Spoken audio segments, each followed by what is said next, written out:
The makers of Chase and Sanborn Coffee, the superb blend you know is fresh, present the Chase and Sanborn Hour. And your host, Nelson Eddy.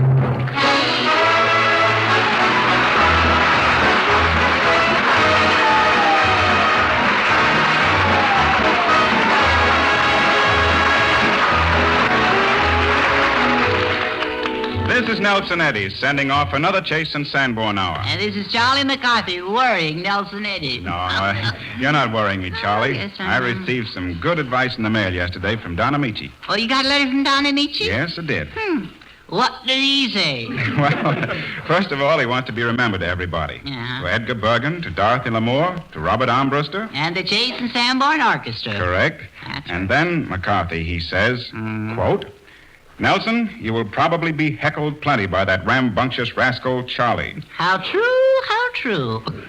Try not to let him get you. Oh, try not to, that's right. Warn Charlie that I am gradually getting enough strength on my vacation to look forward to a return bout soon with a little wooden mug. A little wooden mug? How do you like that? Take a letter, Mr. Eddy. What is it, Charlie? Dear Amici, I have only this to say. I am waiting for your return, at which time I will be most happy to clip you, so help me, and mow you down. Insincerely yours, Charlie. Little wooden mug, wooden mug. Okay, Charlie. Yes. But before you knock me out in the first round, Insinuation. I'd like to welcome our guests, the delightful Olivia Dehavilland and the explosive Billy Gilbert. Sure. And to add their wishes to ours that you will continue to like us as well as you do Chase and Sanborn Coffee. Little wooden mug, you know, don't you know? And it's humiliating. That's all that is. It's humiliating. With Robert Armbruster showing the way, the chorus joins me in the marching song Tramp, Tramp, Tramp from Naughty Marietta. Call me a wooden mug. Oh, Charlie. I'll show. Okay, sing. Little wooden mug. That's the most...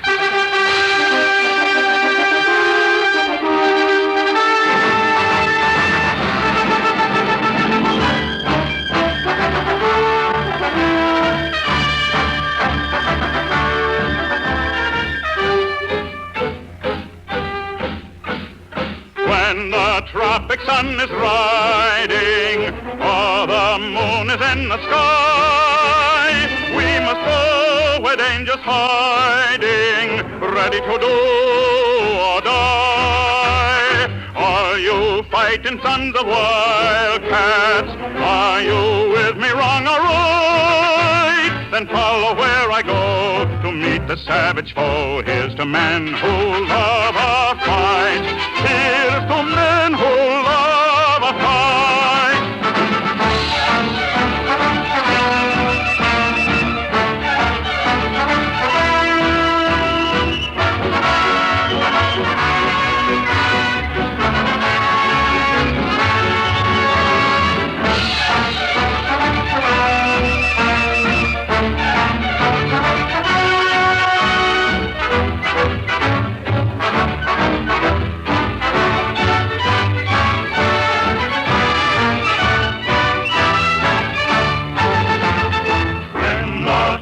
Sun is riding, or the moon is in the sky. We must go where danger's hiding, ready to do or die. Are you fighting sons of wildcats? Are you with me wrong or right? Then follow where I go to meet the savage foe. Here's to men who love a fight. Here's to men who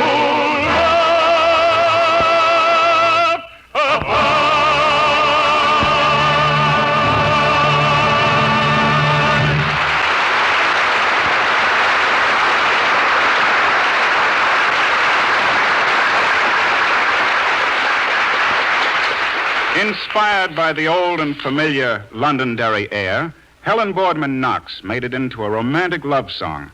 To her resetting of the music, she added a beautiful and poetic lyric. Then, very appropriately, she called it My Love of Londonderry.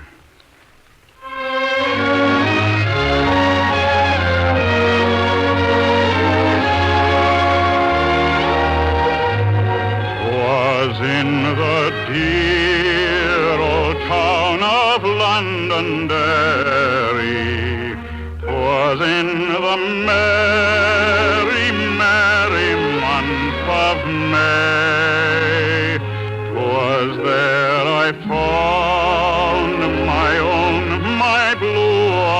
darling. In one short hour, she stole my heart away. Will you be mine? I asked her, gently pleading. Sure it was heaven that made you just for me.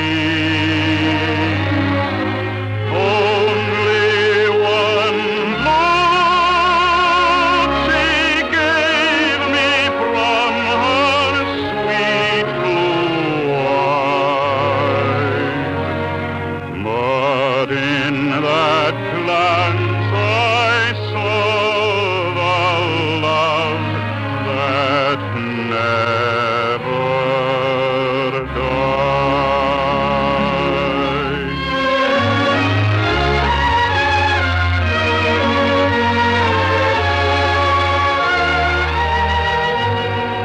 Was in the dear old town of Londonderry. Was in the merry, merry month of May. The blackthorn buds were bursting into flower. The little birds were singing blithe and gay. Sure, my own heart with joy itself was bursting. God ever bless the merry month of May. For it was then I found my blue-eyed darling,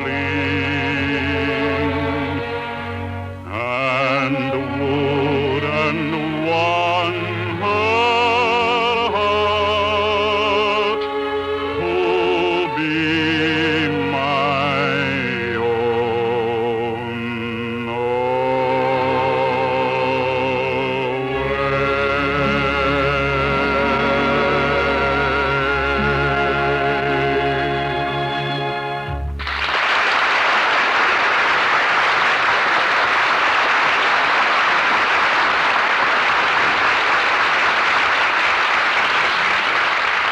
That was nice, Mr. Eddie. Very swellish. Thanks, Charlie. You're quite a lover of music, aren't you? Yes, yes. There's nothing like a song for lightening the burdens of life. And believe me, I'm carrying a double load. What's bothering you now, Charlie? No, it's still Bergen. Well, what's the nature of your complaint? Oh, I don't know. It's incompatibility, I guess.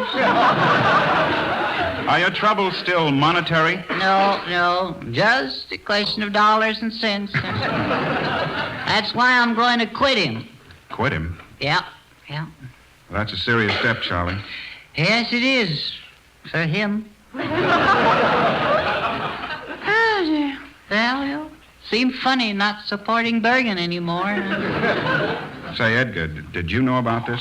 Did I know about what, Nelson? Well, Charlie tells me he's through with you. Through with me? You'll be ho-hoing out of the other corner of your mouth. That's what you'll be doing. What do you mean, Charlie? I mean I'm quitting, Bergen. Quitting? Yes. Q-U-T-T-T-I-N-G. Quitting. Quitting, yeah. Your gravy train has been derailed, brother. But, Charlie, this is nonsense. Oh, is it now? What will you do without me? That ain't the question, brother. What will you do without me? I see. Well, don't worry about me, Charlie. But I really can't believe this. No? No. After all these years we've been working together, Yeah? Working and happy. Well, you've been happy, I've been working. But my mind's made up. Well, I can't force you to stay. No? Our contract has always been verbal. Yeah. And so has the salary, too. We should think twice, Charlie, before we break up a friendship of such long standing, don't you think? Yes, you should, yes. Now, what brought you to this sudden decision, Charlie? That's Frederick. Who? The great Frederick, that's who. Oh, I see. Yes. The great Frederick. Yes. And who is the great Frederick? Who is the great Frederick? Yes. He's a great ventriloquist, that's what he is. Oh. You don't know him, huh? No, I never heard of him. Oh. Well, that's nothing. After all, who heard of Bergen before I came along?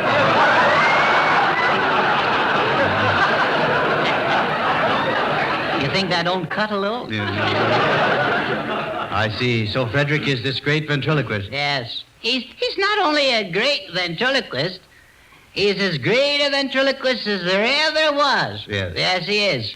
But he's also a magician. Oh. Yeah. And a fire eater. Mm-hmm. And a notary public.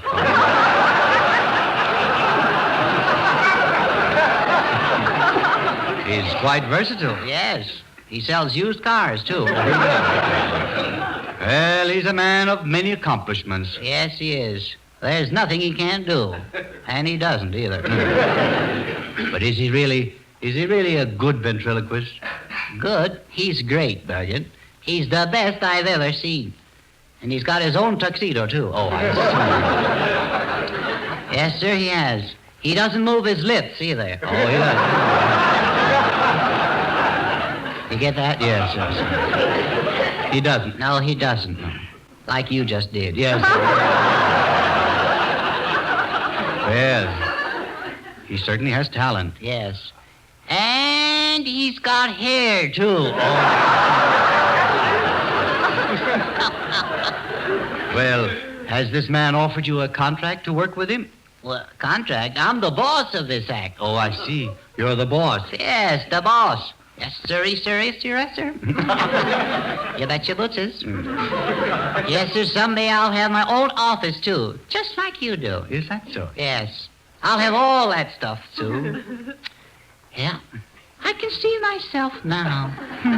Sitting there in my swindle chair.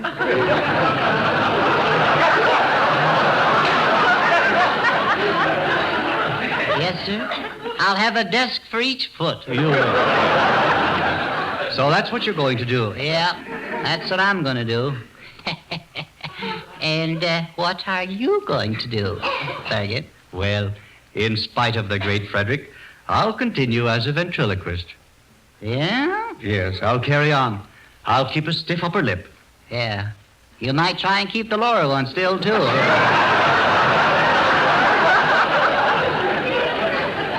Like Frederick does. Yes, I know. Frederick does, yes. He keeps his lower lip still. Yes, he does. Yes. He does that. Yes. And he's got hair, too. Yes, I know. That's salt in an open wound. Well, when are you planning on leaving, Charlie? Well, I guess, tomorrow, I guess, I'll go. I was going to give you my resignation then, but as long as you know now, I'll give it to you now. Your resignation? Yes, I have it here, written out. Would you like to read it? No. Will you read it to me, Charlie? Yes, all right. Let's see, I have it here. It's Mr. Edgar Bergen. I guess you know who that is. Yes. I hereby tender my resignation to you most tenderly. The reason for severing this partnership is purely for business betterment, see? So you can't stop that forging his spirit. No. Betterment, yeah. Mr. Bergen, you are a man of fine character and probably honest, see? Probably honest. Yes, I see. I give you the benefit of the doubt. I see. Is that the best you can do? Well, all right, then. A man of fine character and honest, if watched. Now, let's see, where was I? I will be only too glad to recommend you as a performer for informal weddings, clam bakes, and bingo parties. Or wherever the entertainment requirements are not too exacting. Signed, Charlie McCarthy, late of Bergen and McCarthy, now of McCarthy and Co. Company, see? Sounds good, huh? Yes, sir. Is that all? No, there's a P.S. here, too. Would you mind reading that, too? I'll read the whole business here. P.S. Tell the milkman to leave only one bottle of milk from now on. Grade B. That's all. That's all. Well, Charlie, I accept this resignation. Yeah. What? Yeah. I accept. Ain't you gonna put up a fight? Yeah. No, Charlie, I only ask two things of you. Well, what are they? Well, will you finish out the show today? Oh, sure, Bergen, sure. And I would like to meet this great Frederick to see if he's all that you say he is. Uh-huh. Well, would you like to talk to him? Yes. When? Well, how about, say, next Sunday? Next Sunday? Yes. Fine. Oh, next Sunday? Yes. Oh, yes. Well, where will you be next Sunday?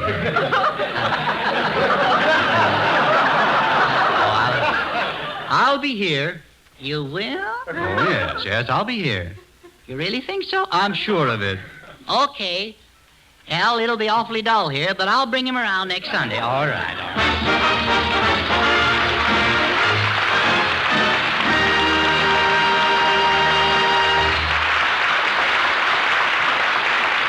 Popular songs have had dreams walking and talking and even dancing and romancing.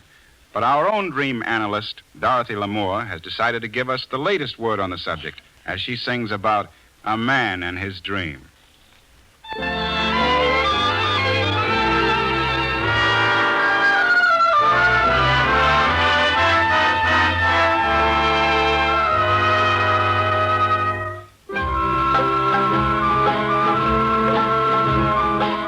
Night, a soft guitar, a hidden lane, a moon, and here and there a star for a man and his dream. Night, a cricket's cry, a whispered word, a kiss, and now and then a sigh for a man and his dream. And their eyes, when they meet, seem to say it's sublime, and their hearts proudly beat to a tune that is older than time. Night must fade away, and yet it leaves a love, so all the world will say there's a man and his dream beside him in the midnight glow when lamps are low. And their eyes, when they meet, seem to say it's sublime, and their hearts proudly beat to a tune that is sweeter and older than time. Night must fade away, and yet it leaves a love, so all the world will say there's a man and his dream. A man and his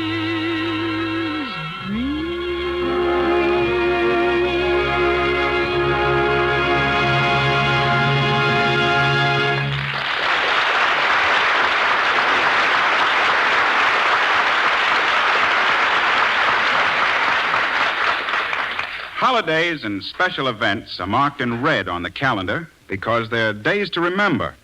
So here's a big red letter to put on your calendar for today. Yes, it's a red letter day to both old and new friends of Chase & Sanborn Dated Coffee, because we're announcing later the first prize winner in our great Chase & Sanborn contest. And it's a red letter day in your home if you decide to change to this superb blend tomorrow, because Chase & Sanborn Dated Coffee in the new silver package is one of the finest blends in the world, roasted in the fine modern ovens we've built throughout the country. From one of the roasting ovens nearest your home, our rapid fresh food special delivery service rushes this freshly roasted coffee to your grocer at the peak of its delicious freshness. And you can tell you're getting this fine mellow coffee at the height of its rich, fresh flavor because every package is dated, and no package remains in your grocer's store over 10 days. Your assurance of freshness. It's dated because coffee is a fresh food. From the moment it's roasted, this fine coffee is handled rapidly, as a fresh food should be. Our fast trucks visit your grocer every few days, leaving only enough Chase & Sanborn Dated Coffee to supply the demand until the next trip. This fresh food delivery service, plus the date on the front of the package, makes expensive containers unnecessary. We use the economical dated silver package instead. This saves money, and the saving is passed on to you. Take advantage of that economy yourself. Buy fresher, richer, delicious Chase & Sanborn Dated Coffee in the new silver package tomorrow.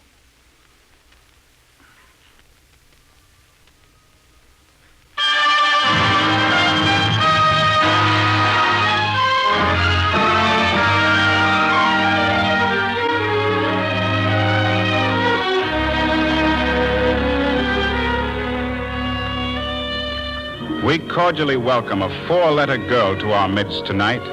For youth, beauty, charm, and talent go hand in hand with Olivia Dehavilland.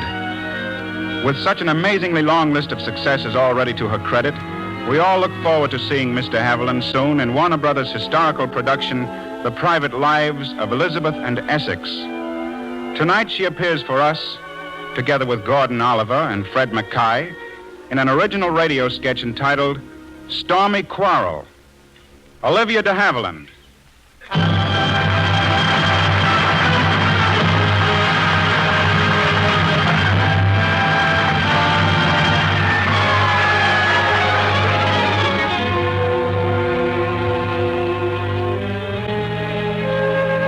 The swirling rain and crackling thunder of a violent summer storm are beating down on the ancestral Virginia home of Dr. George Roberts and his lovely young wife, Mary. The power lines are down, and the old house is entirely in darkness. The telephone hasn't worked all evening. And to make matters worse, Mary Roberts is alone in the house.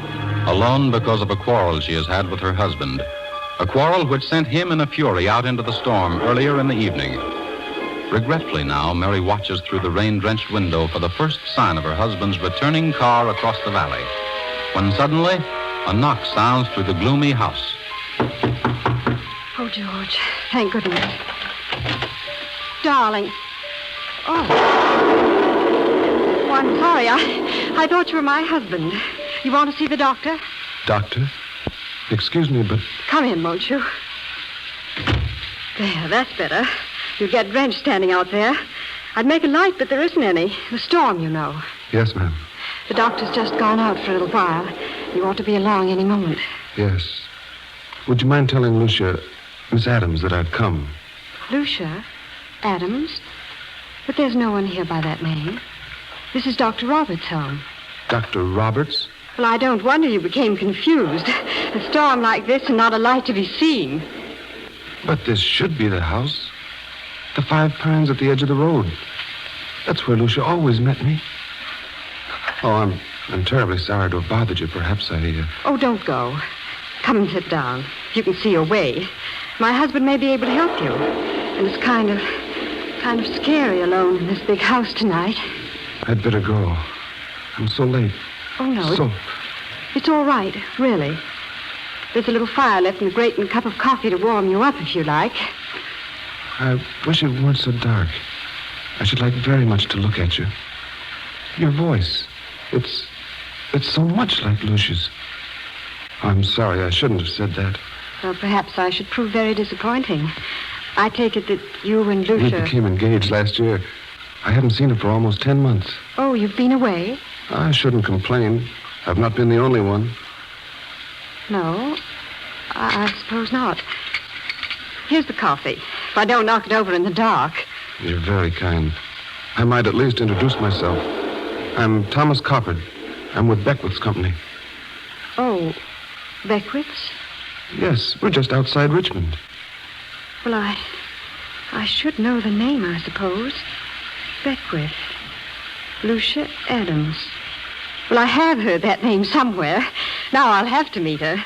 I'm sure she must be very nice and very pretty. She is indeed, Mrs. Roberts.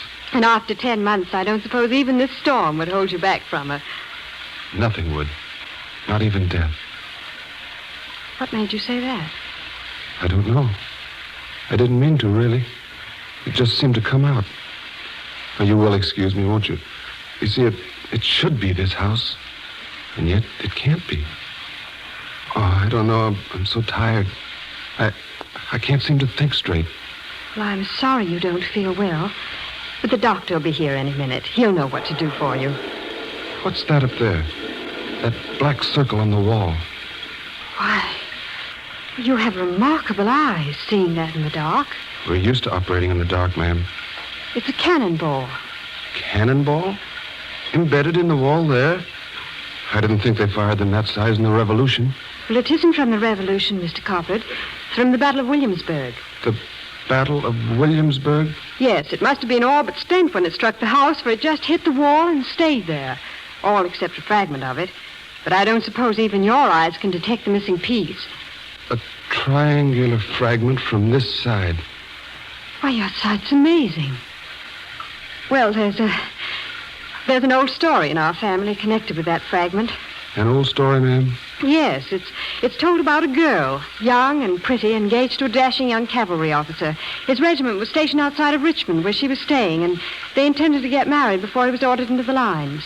But the night before their wedding, just such a night as this, wind and rain and thunder, they quarreled. It was his fault. Yes, it seems that...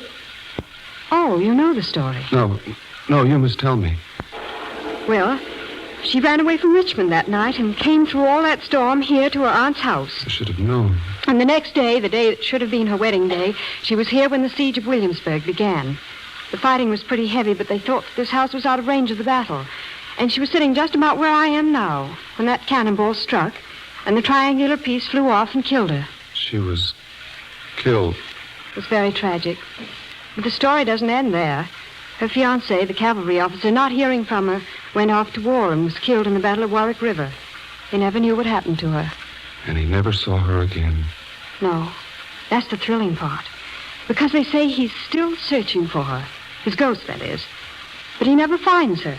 And according to an old tradition in our family that death will follow stormy quarrel, he never will find her until he atones for the fight they had that stormy night in Richmond. And tell me, ma'am, how is he to atone? Well, that's never been quite clear, but it has something to do with the curse, death will follow stormy quarrel. I think he must sometime defeat the old legend and save two lovers from their stormy quarrel. Yes, ma'am. You quarreled with your husband tonight, did you not? Yes, I did. It was stupid. Oh, you don't mean... Oh, no. No, that's too silly. What, ma'am? Death will follow stormy quarrel. Oh, but that's just superstition. Of course, ma'am. Tell me, your husband... Oh, look. Look, there he is, across the valley. See? I know those car lights. One of them's dim. That's my husband. That must be he. I guess I'm pretty silly, but you know, that story must have got under my skin a little. You're not silly, ma'am. Your husband has to come across the river. Yes. You see, he's just going down into the valley. Look now, there he is. He's going down out of sight. He'll be here in 10 minutes. Will he come across the bridge by the large boulder? Yes, then around the turn and up the hill and home. The bridge, ma'am, is washed out. Washed out? Oh, no. No, he won't see it. He'll be killed. Don't fear, ma'am. There'll be no death in this house tonight.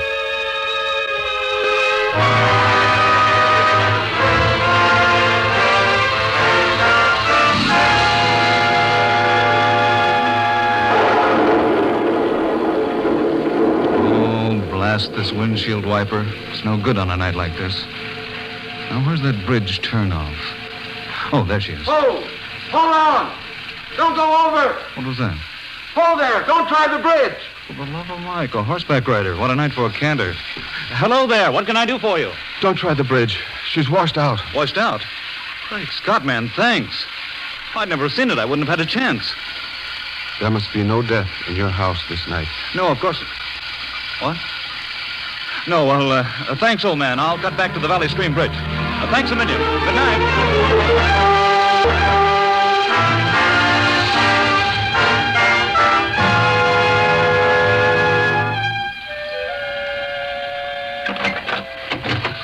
Oh, George, darling, thank heaven you're home safe. Darling. Oh, my darling. Oh, George, I'm sorry we fought. We won't again, darling. Promise me we won't again. Not after this. We came awful close to ending up on a fight, Mary. If I hadn't been stopped in time, you'd be minus one husband. Big Boulder Bridge is washed out. I know. Some guy on horseback, a state cop or something, stopped me just as I was heading into the turn. It was too close for comfort. He wasn't a policeman. He wasn't. Who wasn't? That was Mr. Coppard. Coppard. Thomas Coppard. He was looking for Lucia Adams. What about? The old story, remember? Lucia Adams, who was killed by the cannonball fragment. And Thomas Coppard, her fiancé. He was here, George. It's all true. Oh, Mary, dearest, you're upset. He saved us, George. She should come to him now. Mary. She will. I know she will. Mary, snap out of it. You're not feeling well. Oh, I'm all right, George. Really, I am. That old story's gone to your head. Here, I have some candles. Put a light on the subject and you'll feel better. There. Now, doesn't it all seem a little silly? Well, I suppose. Well, doesn't it? Well, I guess so, George. No wonder you were upset. This gloomy old house would be enough to give anybody the creeps. Yes. Maybe it was that. Of course it was, dearest. Well, I suppose you are right, George. I do feel better now. But it was sort of eerie, sitting here in the dark, and then he saw the cannonball up there, and... Mary, what's the matter? George, look. Oh, what is it? The triangular fragment isn't missing anymore.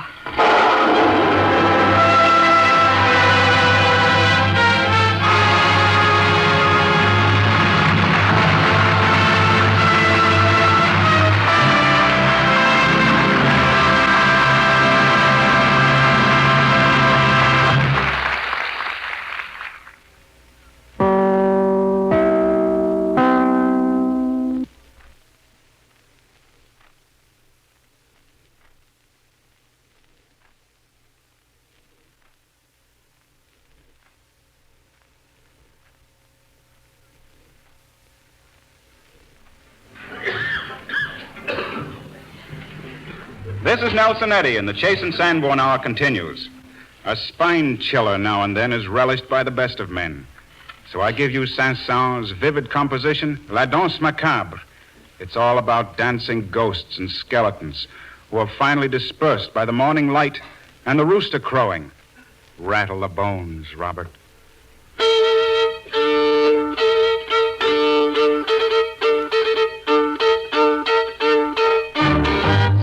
Ting, la mort en cadence frappe d'une tombe avec son talon. La mort à minuit joue un air de danse. Tink, sur son violon.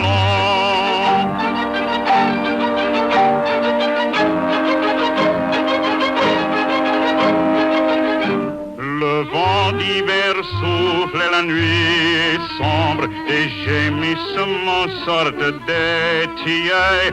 Les squelettes blancs vont à travers l'ombre, courant et sautant sous leur grand linceul. Tink, chacun se trémousse, on entend claquer les os des danseurs. Un couple lascif s'assoit sur la mousse comme pour goûter d'anciennes douceurs. Ting, la mort continue de racler son fin, son un grand instrument. Un voile est tombé, la danseuse est nue, son danse la serre amoureusement.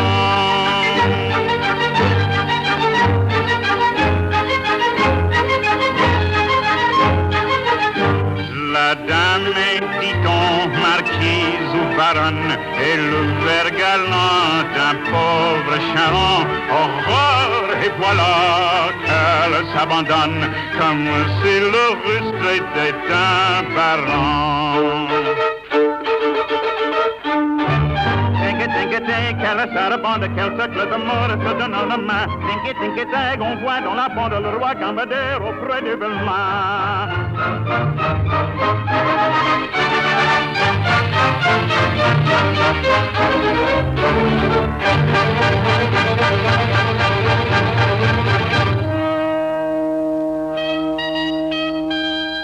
Mais psst, tout à coup, on quitte la ronde, on se pousse, on fuit, le coq a chanté.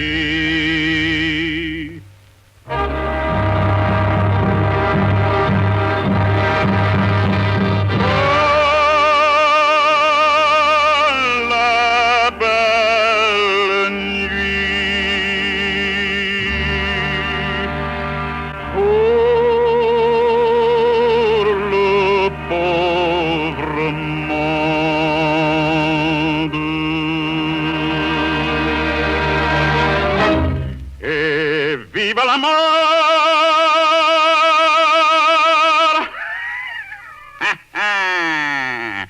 Et l'égalité.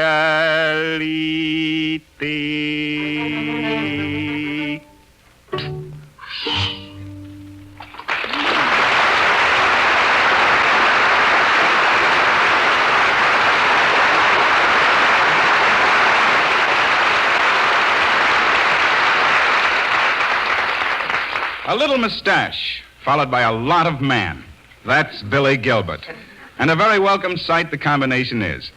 Billy is following that mustache around Universal these days, for he's going west in Destry Rides again. But tonight he's pointed it over here. So our most cordial greetings to the mustache and the man, effervescent Billy Gilbert.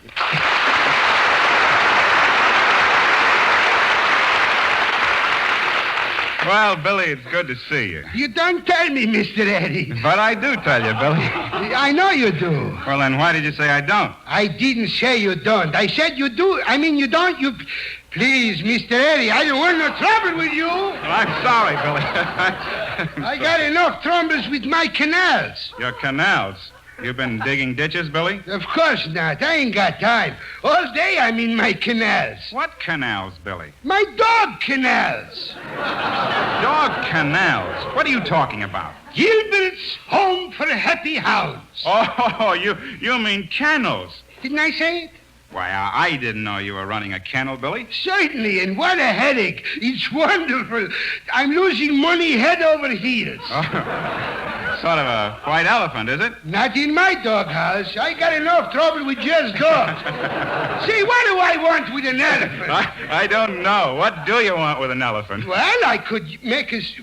I don't want no elephant. Nelson, what seems to be the matter with our Mr. Gilbert? Oh, he's having a lot of trouble with his dogs, Dottie. Oh, that's a shame. Billy, why don't you soak him in a mustard bath for an hour or so? My dogs? Certainly. A fine thing. It isn't enough. I should drown them. I gotta use mustard in it. Oh, I see. You're talking about dogs. Bow! Oh, isn't that cute? Baby talk. I like animals myself, Billy. I've got a little Pomeranian at home. Oh, is that so? Isn't that sweet? There's nothing I like a little pomegranate, a pandemon, a pandem... Scotty's is nice. Well, Billy, I'm thinking of getting another dog. What would you suggest? Say, I got just what you want. What an animal. He comes way down from a long line of mutts. He's just the sweetest dog.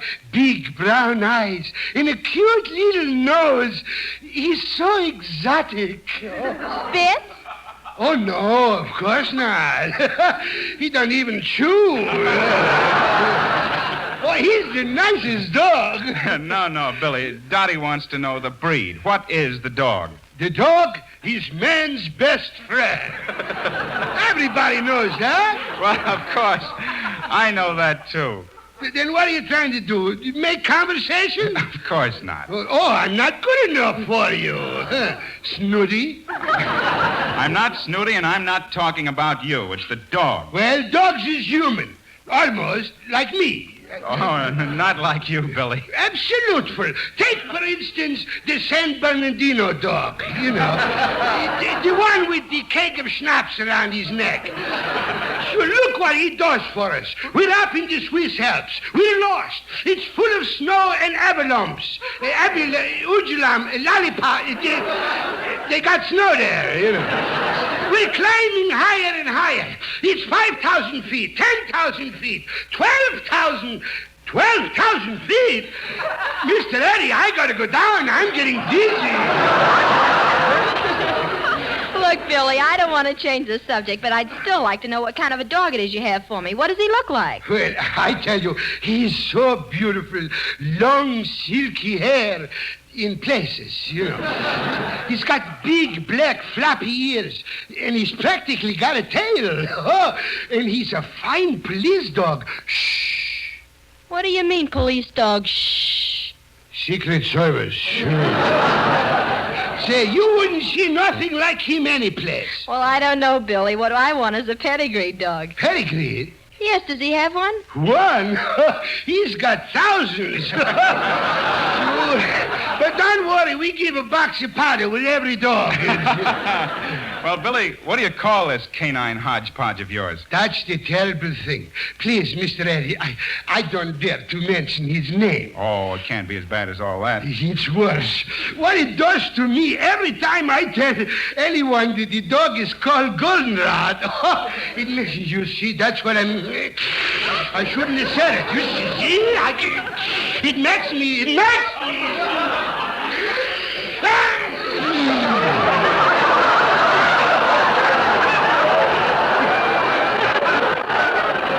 See, I sneeze. There's no doubt about it, Nelson. He sneezes. Well, then why in the world did you call him Golden? Stop!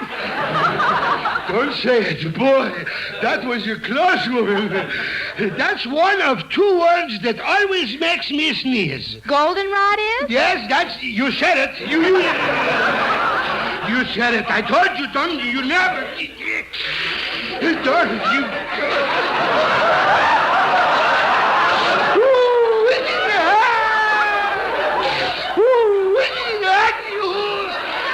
You didn't have to. You didn't.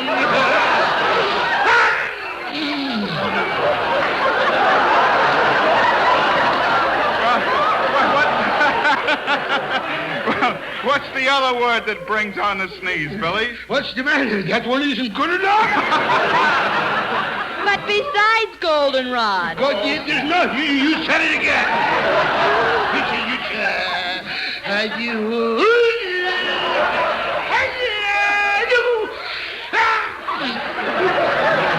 Gesundheit. That's it. That's the other word.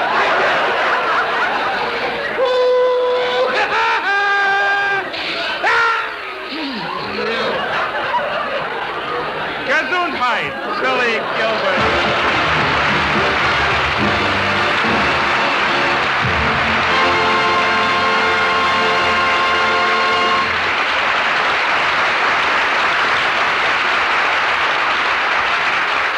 10 Pan Alley these days seems to be as full of advice as it is of songs. The latest suggestion dismisses old man Trouble by telling him to go fly a kite. And since there is no one from whom we would more readily take advice than Dorothy Lamour, we will leave it up to Dottie herself to give it. Dish it out, Dottie.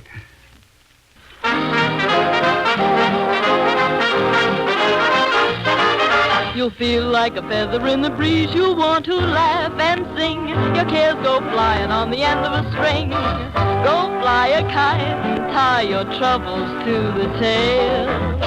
They'll be blown away in the merry gale.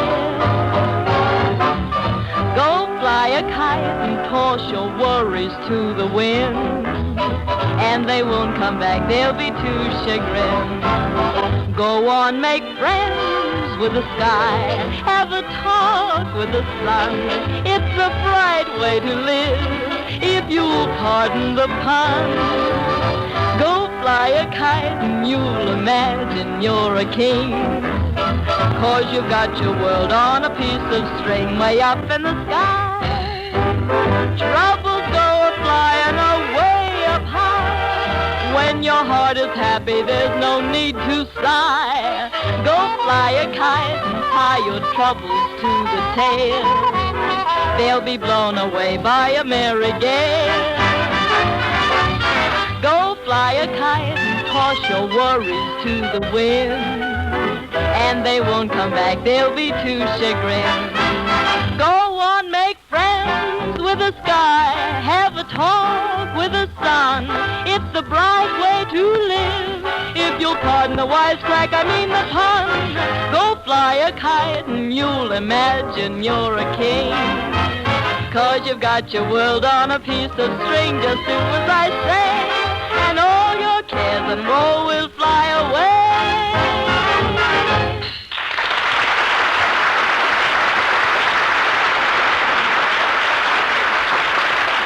One of James Whitcomb Riley's poems begins, Christmas Eve is nothing to it. New Year's ain't a smell. And it goes on to say that Circus Day is the grandest of all. But even Circus Day has a rival now, and this is the day.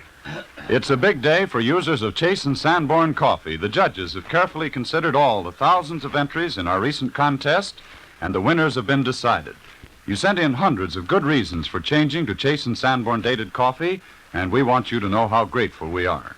One big reason many of you gave for changing is our rapid fresh food special delivery service. Our trucks rush the freshly roasted coffee from the nearest roasting oven to your grocer. Others spoke of the date marked on the front of every silver package to assure you freshly roasted coffee. We see to it that no dated coffee stays in your grocer's store more than 10 days. And that saves you money, too, because with our dating and rapid delivery system, costly containers are not necessary. Using the new silver package instead means a considerable saving, and we pass that saving on to you. And out of all the fine reasons sent in, the judges selected the one given by Mrs. Andy Doty of Glen Ellen, Illinois, as the best of all.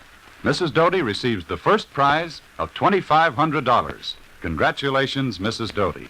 And congratulations to all the other 1,500 prize winners, too. All prize winners will receive notice and their prize money in the mail. Thank you all again for the fine things you had to say about Chase and Sanborn coffee. And tomorrow, enjoy the coffee so many people like so well. Ask for Chase and Sanborn dated coffee in the new silver package.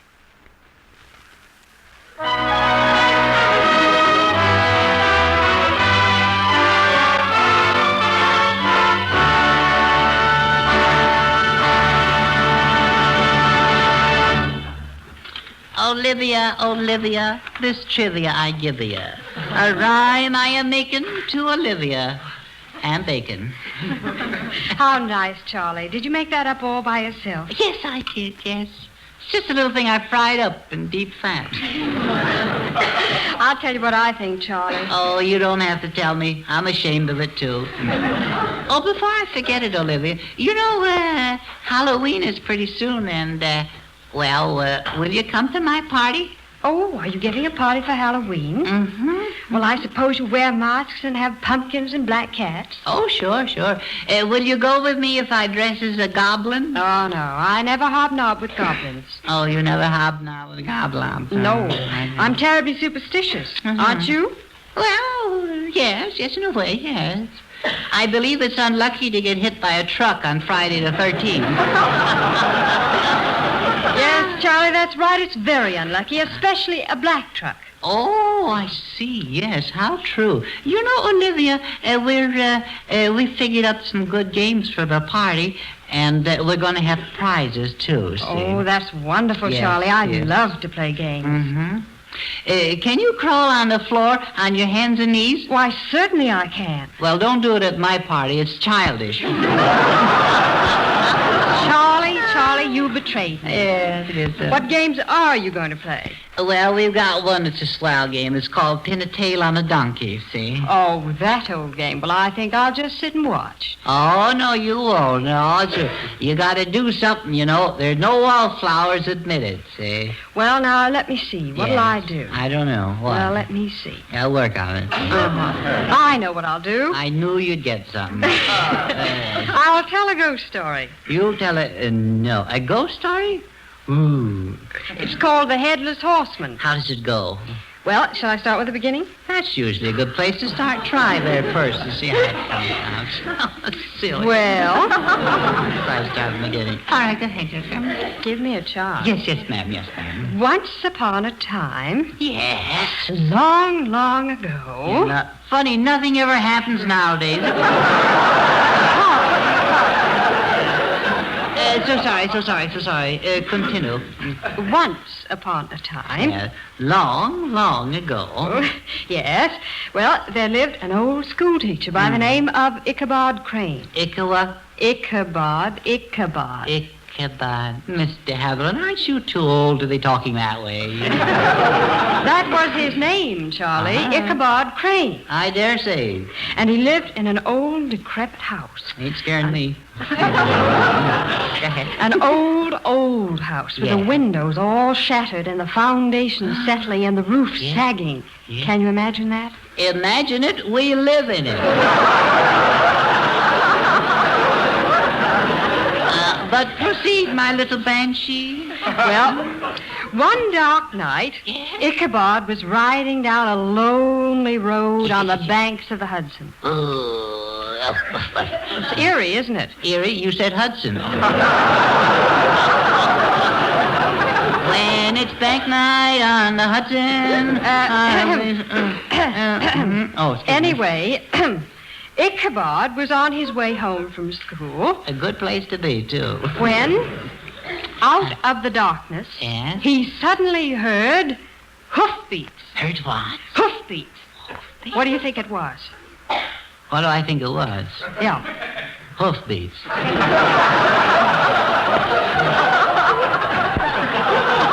What was it, Charlie? Well, now let me work on this one. I have my turn. Snake. No. A fish. No, Charlie, it wasn't a fish. It was a horse. Oh, that's a dandy story. A horse making hoofbeats? Well, I'm a ring-tailed baboon. Amazing, Dr. Clitterpuss. Well, it was amazing because on the horse sat a horseman. Well, that's a good trick. Amazing. Wait a minute now. Yes, I can. It wasn't just a horse. No. It was a horse with hoofbeats, wasn't it? It was a man riding on the horse without a head. Riding a horse that had no head? That's ridiculous. No. Ridiculous.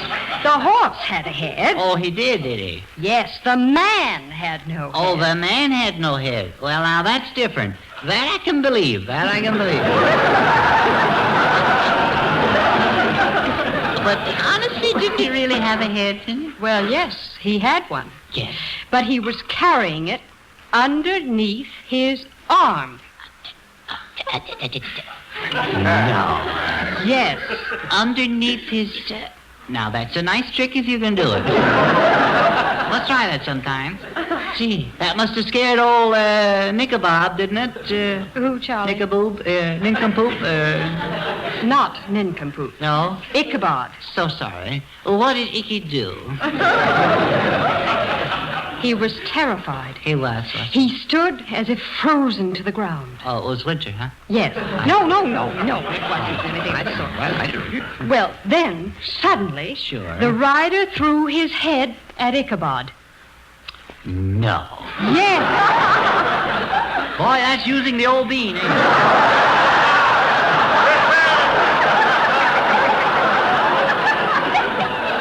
Poor old Manky Poo. Charlie. Ichabod, yes. Isn't that a ghostly story? Yes, and you have a ghastly way of telling it, too. Shall I go on, Charlie? You mean home? Oh, I know. That settles it. I'm not going to tell this story at your party. Good. Then you're invited. Will you pick me up at my house? Me pick you up? Yes, you see, my scooter's having a 500-mile checkup. Having a supercharger put in it, too. All right, Charlie. I'll call for you at 10. Mm-hmm. In your town car? Oh, no, Charlie. On my broomstick built for two. Oh, well, I'll be in costume, too, you know. Well, then how will I know you? Oh, you'll know me. I'll have my head underneath my arm. Yes, I know. Ichabod.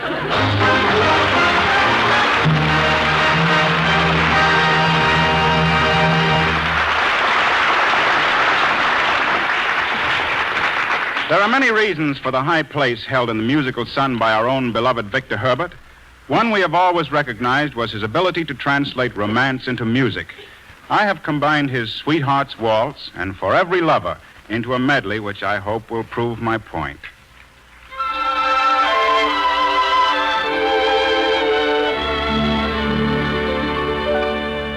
I'll forsake the world for you. I will make your every dream come true. We'll know days and nights of love. We will climb to the heights of love. Sweethearts who need no crown or throne, sweethearts who live on love alone, will find a paradise somewhere, leaving behind all worldly care. Sweethearts today will never fade, like an eternal serenade. Oh, love will end the way it starts. Forever we'll be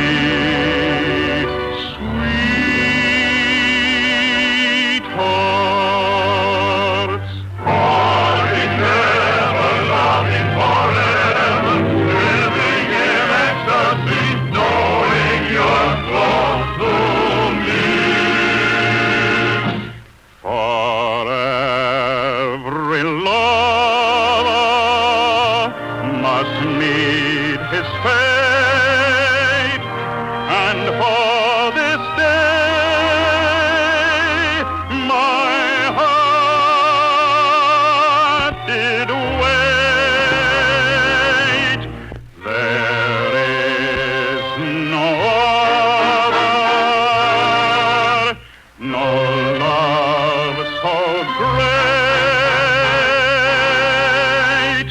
Beloved, we are sweethearts, blessed by fate.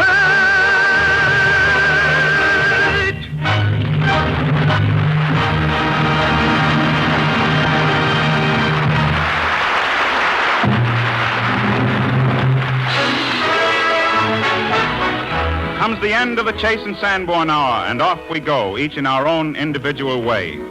You know, there is something miraculously different about each of us. There's a difference in fingerprints, the way we speak, or wear a hat, or even drink our coffee. For instance, Bob Armbruster cricks his pinky gaily in the air when he raises his cup. Edgar's one of those noisy guys. He stirs and stirs. And there's even a rumor that Dottie cools her coffee by fanning it with a sarong. But no matter how different we are in the way we drink our coffee, all of us are definite duplicates in one respect. We all agree that Chase and Sanborn coffee is just about the finest in the world. And we're glad that you and all our other friends, all individualists no doubt, feel the same.